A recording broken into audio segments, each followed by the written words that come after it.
Hey, welcome to the Razzle Dazzle Show, a podcast where we talk about our favorite video games and all things pop culture with an emphasis on our favorites. I'm your host, Jared, and our guest today is Marywantsacookie. Mary's love for video games all started with The Legend of Zelda: The Wind Waker on the Nintendo GameCube. That love for games has carried over into her career, where she has been a social media manager and host for gaming news outlets, studios, and also the fan site Zelda Universe. She's also a proud owner of a Philips CDI. Let us know what you think about this episode somewhere on the internet, and be sure to follow us on Instagram at Razzle Dazzle Show, on TikTok at Razzle_Dazzle_Show, and on X, formerly known as Twitter, at Raz_Daz_pod.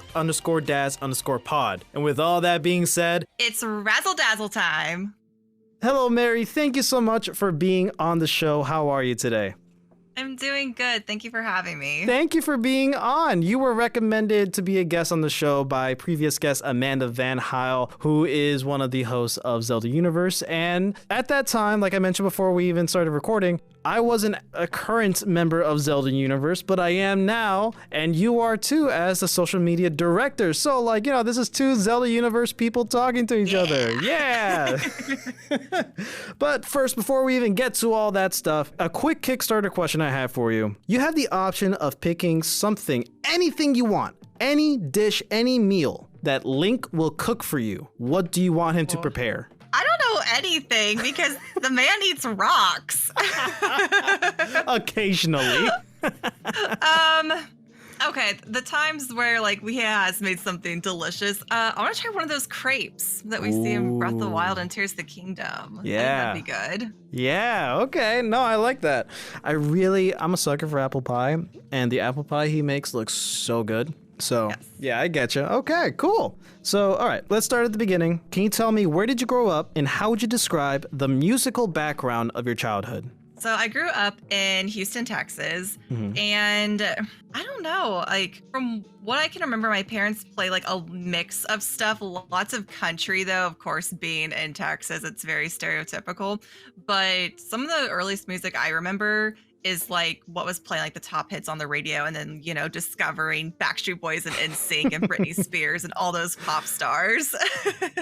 Okay, cool. Did you have any instruments growing up? I attempted to play guitar for a short bit, yeah. But I'm not musically talented, unfortunately. That's it doesn't okay. stick. Yeah, no, I understand. What kind of music was being played in your household by your parents? Lots of Queen. Yeah. Queen, Rolling Stones, Kid Rock. My mom loves. Was the Kid Rock for them or for you? Kid Rock is for my dad. Oh, yeah. Okay. So your dad was like, yeah, I'm going to listen to some Kid Rock. Yeah, I don't know. I don't know if he's still in his Kid Rock era, but I think every now and then. But like, he was big like back then at the time. I'm just making myself sound so old. You're not. But there was like those peak Kid Rock days where you heard him everywhere, it felt like.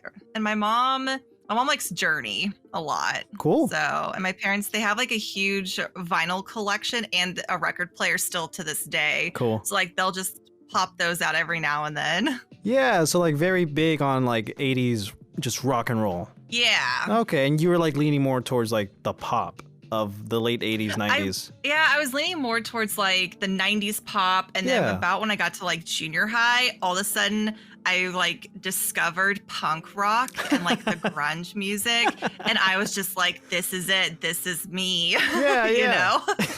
And so it's been like pop punk, emo, heavy metal like ever since. Right. You probably already answered this, but what was the first band or musician that really got your attention when you were young?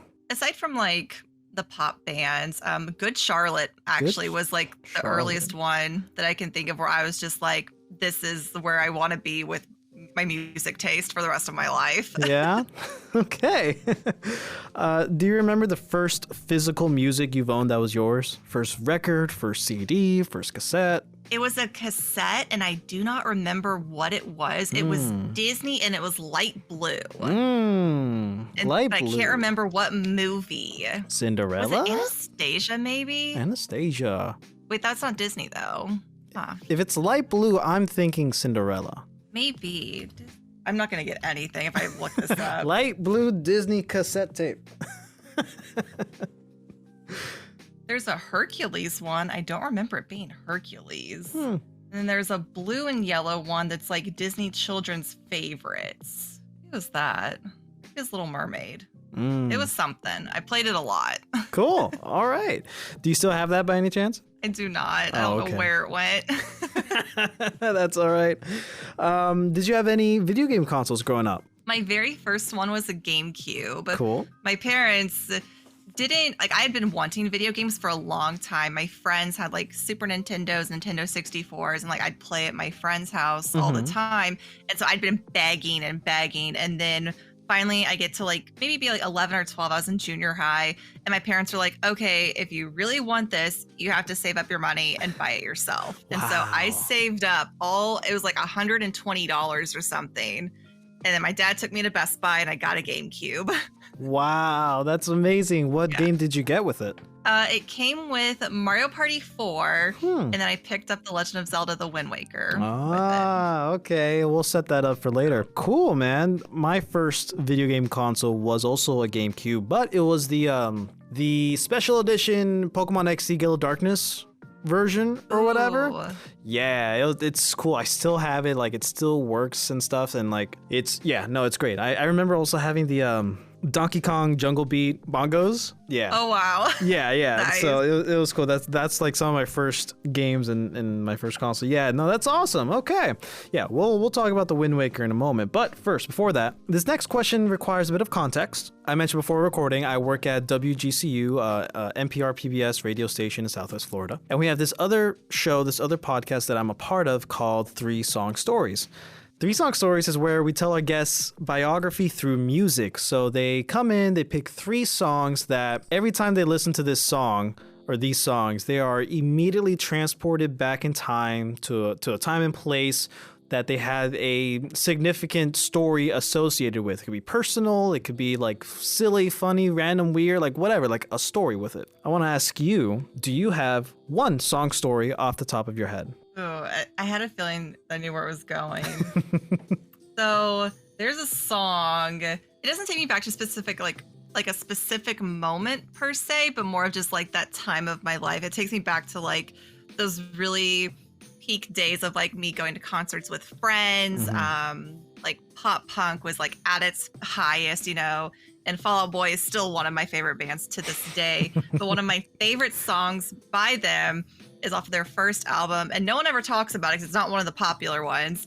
But it's called Tell That Mick He Just Made My List of Things to Do Today. And like it's one of those songs like I'll still just like sing at the top of my lungs. You saw that in concert? It's a song they've never played live that I know of. If they did, it was like really early, but this past tour that they did, they were doing like a Magic 8-Ball thing where they would just play like random songs. Like some had never been played live before. And so like I was just sitting there like, please let this be the time. And like it didn't come up. We got a different song that was still very, very good, but I was just like, this could be it. I could hear this song live finally. Yeah, I getcha. I hope you choke on those words that kiss that bottle. How does that song fit into your life today? It's just one of those ones. It's like, it's really catchy. It's one of my favorite albums. I tease myself all the time that like people are like, oh, like you'll grow out of your emo kid phase. And then like, it's like, it was never just a phase, Mom. And like, I'm one of those. It was never just a phase. People like, I am like the elder emo, elder millennial where it's like, I still listen to those, to those songs and to those albums. Yeah. Okay. I love that so much. What kind of shows were you watching as a kid? Was I watching? Are you a Cartoon Network baby? Oh, so you're Nickelodeon. Yeah, Nickelodeon. I was Nickelodeon and Cartoon Network. Okay. Jimmy Neutron, I remember a lot of. Rugrats, Dexter's Laboratory, Powerpuff Girls, and then of course like Toonami opened up my world to anime. Yeah, man. Is there a particular show that stuck out with you or stuck out to you? I think Inuyasha. Yo, hell yeah. Anime. I stayed up way too late. And like on the nights where I couldn't stay up late, again, I'm, showing my being an elder millennial, but I had a VCR in my room. And so I would put the tape in and I would record the episode. Yeah, I love that so much. I'm currently rewatching Inuyasha now. So yeah, man, I love that show so much. Fun fact, I had the voice of Sesshomaru on the show not too long ago. Yeah, and David K, he is a phenomenal human being. He is amazing, and I'm so happy that I got him on the show. Yeah, man.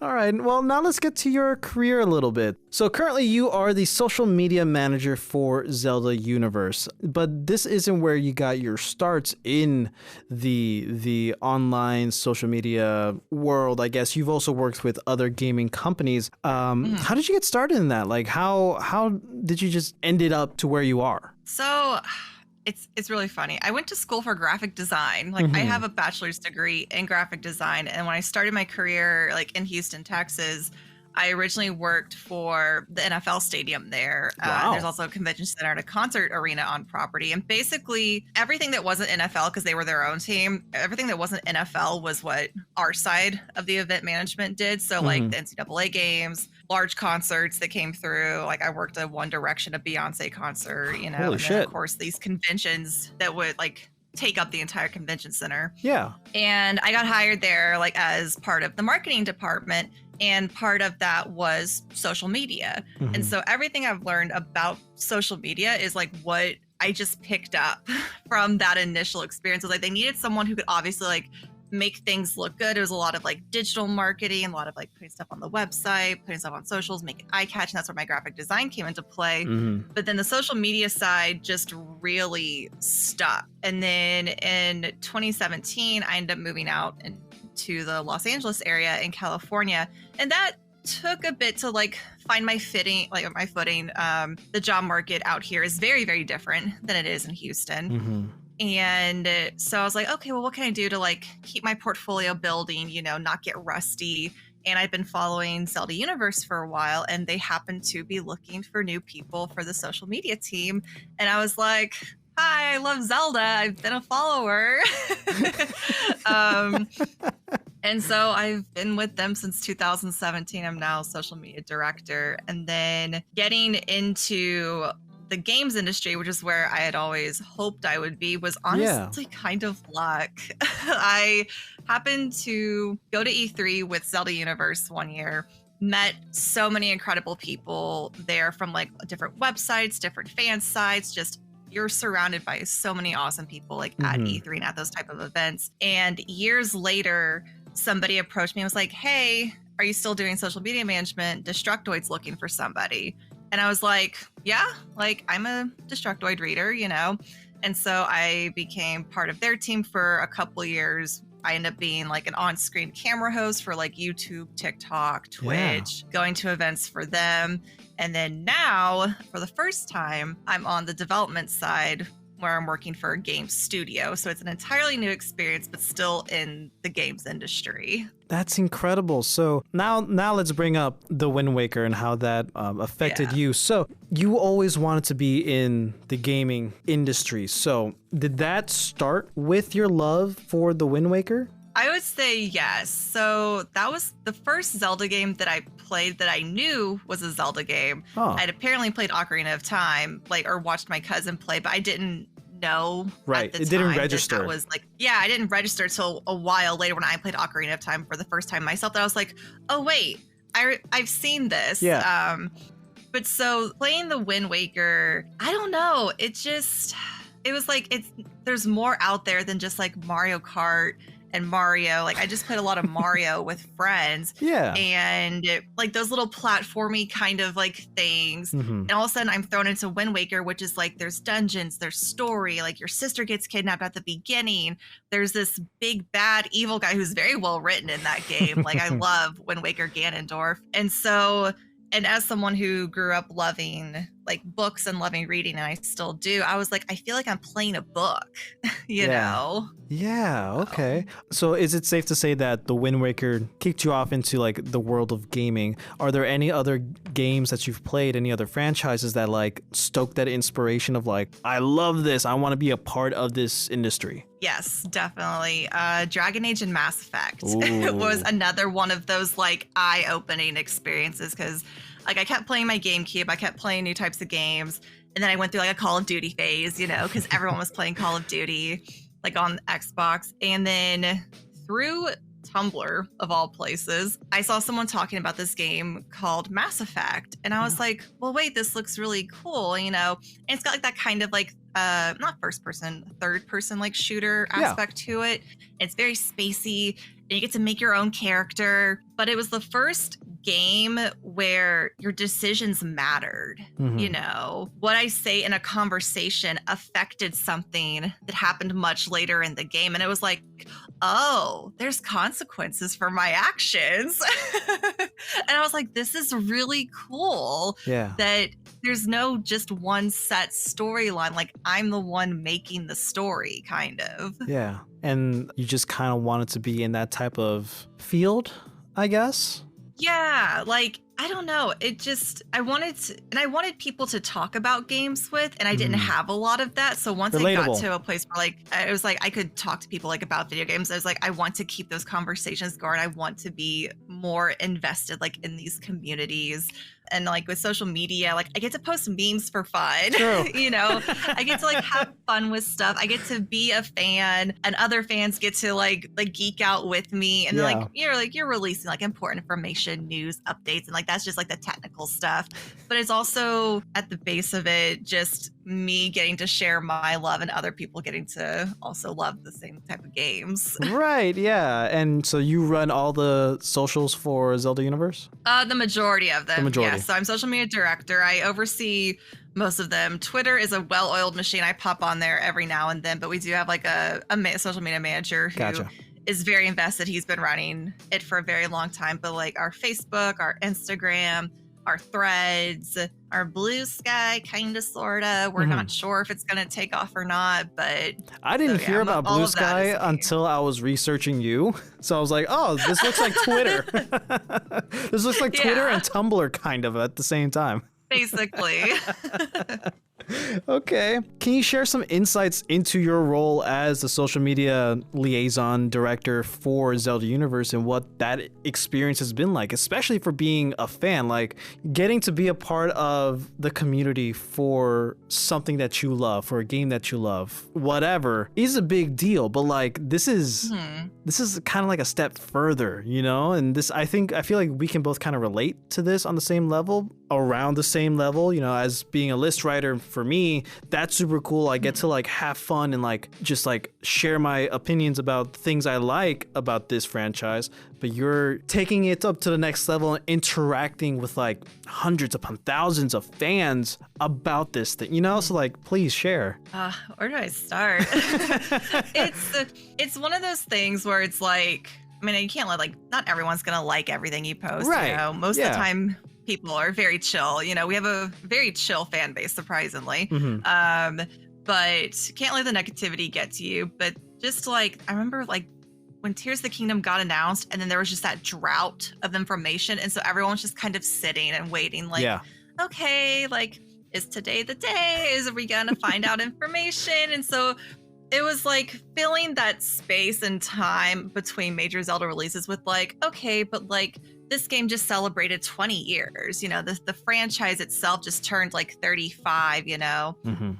So like getting to celebrate like those milestones of the series, getting to ask people like what was like their first Zelda game, what was their introduction to the series, and something that's actually really cool that I got to witness like at a panel that we just did at PAX East, and I think we're going to do the same one again coming up at PAX West, was we did a 2D versus 3D, and it was cool because the audience was like from like kids, like they had to have been like 9 or 10 years old to like adults, you know, older than like I am, you know, like the elder gamers, and like, but hearing the younger people and the younger fans be like, well, I'm Team 3D because Twilight Princess was my first Zelda, or Breath of the Wild was my first Zelda, and it's like, you know, some people were embarrassed by that. Some people were like, Breath of the Wild was my first Zelda. Like, I know, like, I'm not like, I haven't played all of them yet. And then we were like, no, it's you're okay. here now. Yeah. You're here. You're with us. We can't let you go. Yeah.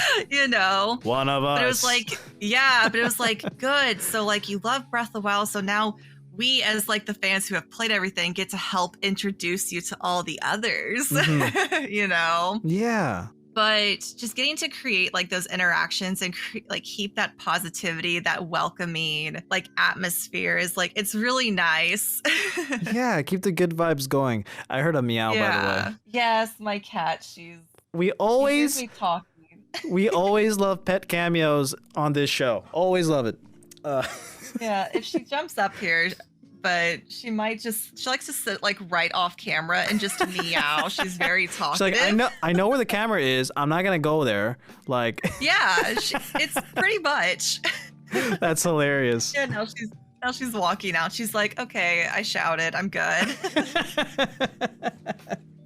So can you tell me how being part of Zelda Universe, this community, influenced you both personally and professionally? Personally, I've made some of like the best friends that like I have now, like through Zelda Universe. And like I said, like I'm one of those people where like my personal mindset of like as a social media manager is there's already so much negativity out on social media. It's so easy to like fall down the rabbit hole and to be negative, and that I want to be a positive like force on social media. I want to be like the break in the doom scrolling of like, here's a silly gif, here's something that's just fun. It's lighthearted. It doesn't have to be taken seriously. Yeah. Like I'm not about rage bait, clickbait. Like when we do those kind of posts, it's very obvious. It's like tongue in cheek. We're just being cheeky to be funny.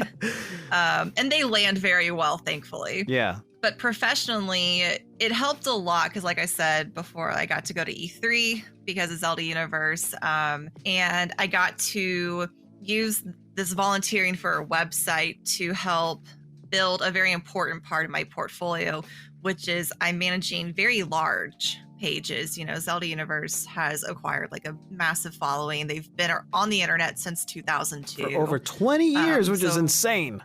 Yeah, it's been a while. Yeah. And while I haven't been with Zelda Universe for all of those years, I'm still helping grow and like keeping that growth going, keeping that engagement going. And that's something that a lot of like employers do see is they're like, okay, it's a volunteer opportunity. It's like, okay, but these are pretty successful pages as far as like social media goes. Yeah, and it's not to discredit Zelda Universe either, just because it's a fan-made page of like, a fandom or whatever. Like we cover like a lot of pretty cool stuff. Like even if there's no news, like as of recording, Echoes of Wisdom is only a month out, and we don't have any news other than like the reveal trailer and like some like cool little snippets, but like there's still a lot of anticipation and like excitement, and there's a lot of buzz going on right now. And I see the post from Zelda Universe, it's like, hey, we're only a month away, let's start counting down, or whatever. And like that's awesome. Like there's fan engagement. We also cover like fun little things like listicles, like top 10s, top 5s, whatever. The other types of posts and like the melodies and the Bomber's Notebook or whatever. It's like the Yuga's art gallery. Like there's a lot of different ways how us as a fan-made page can break down this amazing, incredible video game series and like just talk about all these cool different things that make up this incredible franchise. Therefore, also showcasing the love we have as, people who makes the stuff, as the producers, as the writers, or whatever, and also as fans. Because if nobody cared, this wouldn't happen. So this says a lot for, you know what I mean. I'm rambling. You get it. No, you're fine. What are some of the biggest challenges and rewards you've encountered in your career managing social media for gaming studios, different outlets, Zelda Universe? The biggest challenge is like a work-life balance. First of all, that took me years to get a healthy work-life balance going. And like, I know people joke about like, oh, like, am I chronically online, blah, blah, blah. But like as social media managers, you really are actually online a lot. And it's easy to catch yourself in those doom scroll moments. And so it's kind of having to like recognize those moments where it's like, I need to like just put my phone down, On weekends, I barely check my phone unless like I'm out and like doing events or stuff, like I'll check it then. but it's like I put my phone down. I don't open Twitter too often. I don't check like Slack notifications, and I just get to play games that like I want to play. I get to have like my unwind time basically on weekends. And then also just overcoming like the mental hurdles of like if something doesn't perform as well as you thought it would, where it's like I have like this idea and like I think it's going to do so good. I put this effort into it, and you post it and it just kind of falls flat. Yeah. It's just like it's posted, it's there, it's gotten a couple views, a couple likes, and you're just like, what did I do wrong? Yeah. You know, and it may not be anything that like you did wrong. There's nothing wrong with your content. You're kind of at the mercy of the algorithm of course. At times, you know, of like, did you use the right hashtag? Is it a minute long? Is it a 30 seconds long? Like TikTok is so weird with like was just not long ago was pushing for like, hey, everyone really likes minute long plus videos. I'm like, do they? And so I made one that was like about a minute, 5 seconds, fell flat. Yeah. It fell so hard. And I was like, hello, TikTok. You were the one telling me to do a longer video. So what's the deal? Yeah. And can't you like post like an hour-long thing now? Yeah, you can post like crazy long videos on TikTok now. I'm like, man. It's insane. Yeah, it's the shows, the Razzle Dazzle shows, socials aren't like crazy, you know? Like I don't try, like we post every week. We release an episode every week, so therefore we post something every week on all of our channels. And I totally understand, like, you know, I wish this posted better because I really liked this episode. I really like talking to this person, this guest. You know, I kind of wish they performed better and this and that. I know what you feel in that sense. And like, it sucks, you know, because like, you're like, come on, it was like an awesome 2-hour conversation. How can it not, like, what? Don't understand. Doesn't matter. But like, you know, I've had to learn after a while for doing this for over almost 5 years or so, yeah, that like there are some things that you just got to take with a grain of salt. You're doing the thing, you know, like you're still making the thing that you're happy to make. Like, you know, you don't have to, you're not being paid to do this. I'm not being paid to do, you know, like this is all for fun. As long as you're enjoying it, then I think that's what matters, you know, like, and also those few likes, they're people too. They're liking it for a reason because they like your stuff. So as long as one person likes it, hey, you know, like whatever. I get you. So the Wind Waker. I want to talk, dive into that a little bit more. What are some of your favorite memories or moments from playing the Wind Waker? You talked about how this Ganondorf is like super well written. Is that like part of that, or you know, what else makes it amazing for you? I have the unpopular opinion of I love the sailing. How's that unpopular? People thought it was too slow and like a pacing killer, and people apparently did not like the sailing, and so they introduced the quick sail in the HD version, and people were like, yes, faster sailing, and I was like, I'm not using that. That's fair. You know what? I've only ever played the HD version. I've never played the original GameCube version of Wind Waker, so I don't know. I can't like say anything about it. I agree, like the fast sailing is nice. I do the slower sailing because I think it's relaxing. I think it's cool. But yeah, and then like just the final fight was like very satisfying. Ooh. And like that iconic line of like, I coveted the wind, I suppose. Like it's like Ganondorf is evil in that game. He's like smacking children. Yep. Yep. So I don't know, just like all the environments, like Windfall feels like home to me. Like I loved Windfall Island. I named my Animal Crossing island Windfall. Love it. So do you have a favorite dungeon? I think Dragon Roost. Dragon Roost is great. Like how can you not? You know, that's kind of like the flagship island for the game, and you know, of course, Outset. But Dragon Roost has like the best music. I think it's so good. It's like it's incredible. It is. And yeah, there's something to be said about the art style, the drastic different art style that Wind Waker has that really makes it stand out, that really helps solidify, like, you know, there's more than one way to like skin the cat. Like it also shows that graphics aren't everything, and I think that's something Nintendo stands for like very heavily, you know. Ocarina of Time looked great for the time, of course, you know, looked beautiful, it's magical, right? It's like what it's supposed to be. It does what it's supposed to do. And Wind Waker, I really love the stylized art style with the watercolors and like the cell shading. It's just, I don't know, cell shading in almost anything I absolutely love. Sly Cooper, Batman the Animated Series, God, I absolutely love it. Yeah, well, and it ages so well. Yeah. I think, at least, I think it aged beautifully. And I remember now why people were so disappointed in it is because we saw that fancy trailer that had a more Twilight Princess kind of feel to it. There was the Space World trailer. It was the Space World trailer. There was a trailer, a tech demo, something. And then people were given Wind Waker and they were like, hello, excuse me, what about that? What about what we saw before? Where's that? Yeah, I get it, about this is, hindsight, right? And because of hindsight, because of how long it's been, how many other kinds of games that has come out, especially in the Zelda series with different styles, like Wind Waker is another one of those beloved games that, people still want ported on the Switch along with Twilight Princess. So Wind Waker and Twilight just kind of go together because of how opposite, it's compare and contrast. That's exactly what it is. And this is why many fans want a HD Switch version of both of these games in a bundle or whatever. And I agree, I get that.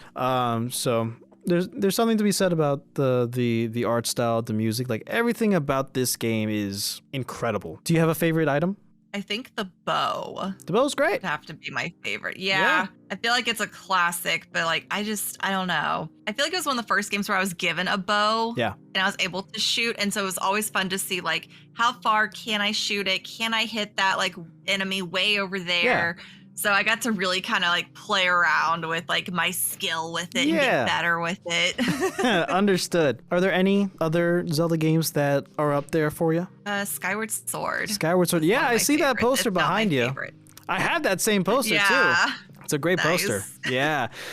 So you like Skyward Sword. So no issues with the motion control? I did not have issues with the motion controls. Love I can it. see where people could have had issues and did have issues clearly, since it's a big hot topic with Skyward Sword with the original.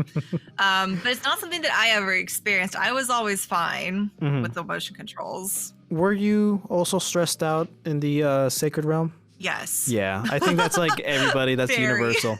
Got it.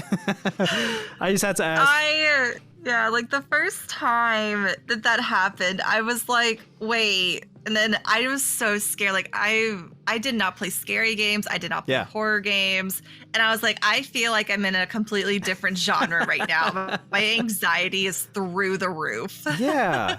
And another prime example of a different type of art style for the series, the watercolors. It's beautiful, the pastel and everything. God, it's so good. Are there any specific moments or elements from the Zelda games you like, Wind Waker, Skyward Sword, that has left a lasting impact on you? It's the classic, I'll always be your Zelda. And then the Fi's farewell at the end of Skyward Sword is one of my favorite songs. And it was one of those moments of I'd gotten annoyed with Fi telling me my Wiimote was dying, and I was like, okay, I get it. And she was a little too hands-on for my taste.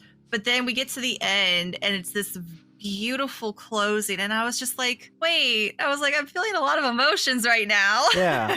Isn't that interesting that something so annoying, so persistent, it's there with you constantly for your adventure? And this can be the same for Navi. But once that person is taken away from you or is gone, then you feel something. I didn't feel as emotional about Navi leaving in the end of Ocarina of Time as I did with Fi, whatever, in Skyward Sword. There's, I don't know, and I agree, she's very hands-on. She's very hand-holdy. I get it. Yes, she's annoying, but I don't know. There's just something about that persistence. She's just always there. I don't know if it's something to do with she's always there. For Link literally always has his back. I don't know. There's something about Fi that just pulls on your heartstrings whenever when she leaves. It's interesting. Yeah. It's an interesting thing how something so annoying. I don't know. It's you have a Chihuahua for a pet, and then like it goes missing, and you're like, oh no, where is he? I don't know. And then another moment, Midna's reveal at the end of Twilight Princess. Yeah. Like, I was just like awestruck, you know? And like, there's that whole, like, there's a lot of really good moments with Midna. She's probably one of like the more well-written companions, I think, because she has so much personality and she is so vocal, you know, and she's a very key part of the story. She's not just there to be a companion to like kind of help with hints, but like whenever like she's in trouble and you have to go to, like, you know, the music that plays as you're like running across Hyrule Field to go get Zelda's help to like save Midna. Like that moment was like breathtaking. But then the very end where like you get to see her as herself, I was just like, oh my gosh. I was like, I don't think I've ever seen a character so beautiful. And I actually cosplayed True Form Midna as one of my first cosplays. Cool. That's awesome. Yeah. That's so cool. Has any Zelda game or any other game helped you get through a difficult time in your life? And you don't have to go into full detail or anything. You know, share as much as you're willing to share. I always say that the Mass Effect trilogy saved my butt in college. Yeah. Like, I discovered that in college. College was rough. It was stressful, you know, going to art school, balancing a part-time job. Like, it was just like a lot going on. And then I found this series of games that was a trilogy so I could play 1, 2, and 3. And I just couldn't get enough of it. And it was something that I was able to just like have like that time for myself. And I got to put myself like in Commander Shepard's shoes. Like, I'm 100% like a FemShep player. Jennifer Hale's performance is phenomenal, like out of this world as FemShep. And so I got to like have the confidence that like I wanted to have as FemShep. Right. You know? Yeah. So... No, I love that. Thank you for sharing. That's lovely. I love that so much. Your handle is Marywantsacookie. Yes. What's the story behind that? Do you just like cookies? It's random. It's so random. I was having to make like a Gmail account or a new account for something. I can't remember for what, but one of my friends was like, you have to join this thing, blah, blah, blah, but you need a Gmail account. This is back when like things were weird and it was like you had to have Gmail, you had to have a specific type of email account, you know, early days of, you know, social media. And I was like, okay, I need a name. And I happened to be eating Oreos at the time. And so I was just like, Mary wants a cookie. I was like, okay, I'm eating cookies. And so that's just kind of how it came to be. Are Oreos your favorite kind of cookie? They're one of my favorites. Like, I'm a classic chocolate chip person. I have like a huge sweet tooth too. Like classic chocolate chip and then like Oreos are one of my favorites. Understood. I really wanted to know. So thank you. All right, well, now let's go to the speed round where I'm going to ask you a bunch of silly random questions. We're going to see how you do. If you were the final boss in a video game, what would your title be? Mary the Masterful. Mary the Masterful. What would your boss theme music be? And you can choose any song from anywhere.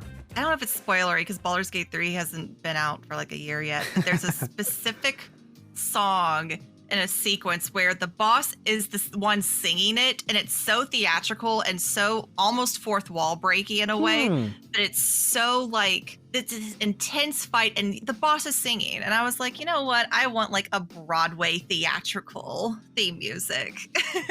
Okay. Maybe I'm the one singing it or have someone singing it for me. I love that. That's the first time I ever heard that kind of answer, and I love it. If you were a superhero, what would your name be? Cookie Crumbler. Cookie Crumbler. That's good. That's good. And what powers would you have? I'd get to fly because flying would be, you know, a staple. It's important. It'd be really cool to do. And I think just like super strength, you know, crumbling things like with my hands. I'd be able to like just pick things up, super strength. I get it. Yeah. Okay. If you can live in the world of your favorite childhood show, movie, or video game, which one would it be and why?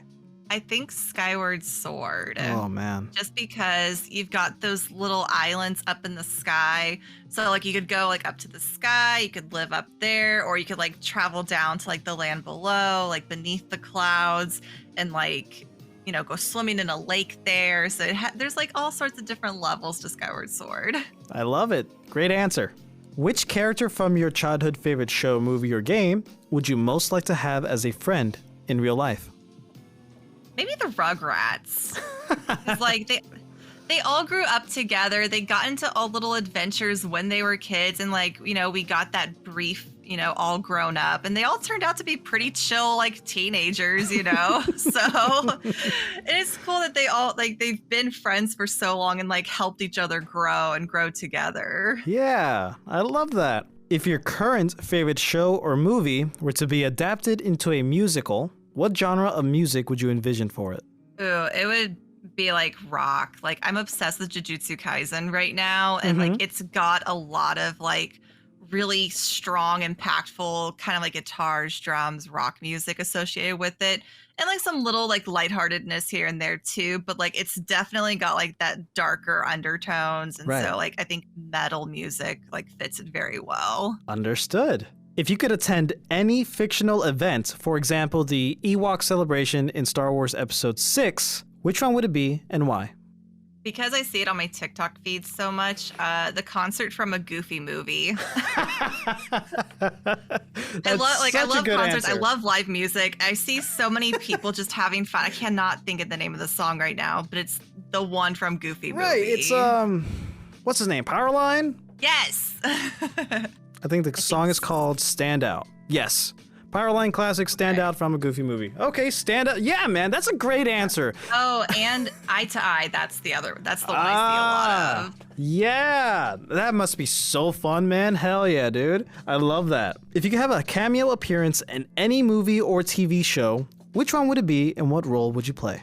Because I'm watching like House of the Dragon right now, like I would love to have like a little side appearance in that, but I want to be like just like a fortune teller or a seer, where I'm just kind of like maybe like I hint at like something that's gonna happen at like the season finale sort of thing. Yeah. Okay. Yeah, that's cool. If you had to guess, what would you say is the song you've listened to the most times in your life?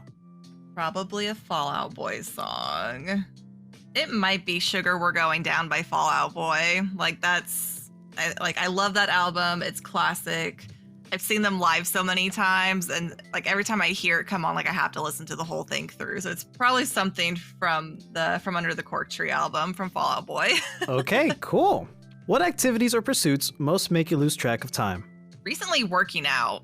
Yeah, that's good. Like I work out for an hour and sometimes it just flies by. And then if I'm like in work mode, I'll be trying to like do something like on my portfolio side. I'll be trying to like, like add things or like make the page layouts, like update it, make it look a little fresher because web design is always changing. And 5 hours will disappear. And I'm like, okay, all I've done is my menu bar because I was being indecisive. Yeah. What would your 14-year-old self think of who you are today? I hope she would think that I'm cool because I'm like doing video game stuff. Yeah. And I'm living in California, which like I always wanted to live like near Los Angeles and near New York City. Like those were always like my top two like ideal places like to live. So I'd like to think that 14-year-old me would think I'm cool. Yeah. I got tattoos now too, so. Yeah, even further drives that point. Hell yeah. Yeah. It is now time to recommend 3 people that you're going to share this episode with when it comes out, and that you think they'll say yes to coming on the show and that you'll help me get on the show. I'm going to say Elias Thompson. They're all going to be Zelda Universe people. Love it. Get to meet our fellow site members, co-workers. Yes. But Elias Thompson, who is our Twitch and finance director, mega Metroid fan. So he's the one who got me playing Metroid. Cool. Alec and Steph, who does some video editing, is really cool. And then Cody Davies is webmaster for ZU and has been around ZU for forever. You can get lots of ZU lore from Cody. I love that so much. Yeah, I'm excited to talk to them. Let's see what we can do to get them on the show. Do you have any final thoughts?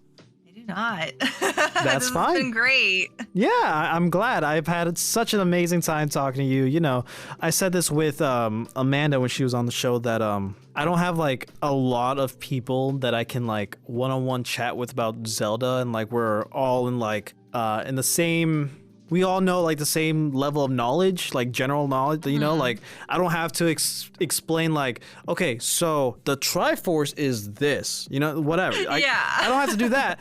So I don't have a lot of people where I can just talk about Zelda freely and like naturally. So it was very refreshing talking to Amanda and of course, you know, JoJo, the creator of Link's Universe, like, you know, a lot of, and of course you now, because Zelda is also my favorite, you know, thing ever. I'm wearing a classic Zelda shirt right now. So like, you know, nice. That's also why, you know, I wanted to be a part of Zelda Universe and stuff. And now I get to finally like, you know, my people, you know, whatever, you know, like talk to people who have like the same interests that I do. So like, thank you so much for taking the time for being on the show. I've had an amazing conversation, getting to know you and, you know, your love for Zelda and just talking about geeking out about this stuff. So thank you for being on the show. Thank you for having me. All right, that's all the time we have for today, guys. If you want to hear more from Mary, be sure to follow her on Instagram, TikTok, Twitter, and Twitch at Marywantsacookie. And be sure to follow Zelda Universe on all their socials. Links to all this will be in the description down below. Please let us know what you think about this episode somewhere on the internet. And make sure to follow us on Instagram at RazzleDazzleShow, on TikTok at Razzle_Dazzle_Show, and on X, formerly known as Twitter, at Raz_Daz_Pod. Be sure to leave us 5-star ratings and a nice little written review down below, and we'll catch you on the next one. Next time on The Delta Quest, our brave companions must face the consequences of their actions. Will they get absolution for their crimes? Will they get to keep their 3 zombie companions? And will Beads finally get his bachelor's degree from Neverwinter University? Stay tuned next time on The Delta Quest.